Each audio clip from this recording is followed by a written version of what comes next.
Mayong kabuntagon mga kapips. It's a new day na pod. Ika 8 day na nato karong adlaw. Ang tong target karon is 10k steps challenge a day.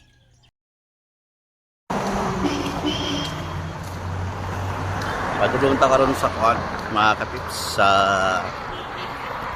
MCC. Mamayuban si Mrs. Oy. Good morning mga kapips. Nata karon sa Pisano Tupod.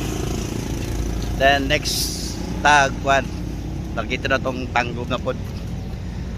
Naka-reach naman tag 5k ato dungagan. Karon naka 10k na ta. 10k. Pabalik ka ni 10k ta. 10k na per day na pod. Pohon.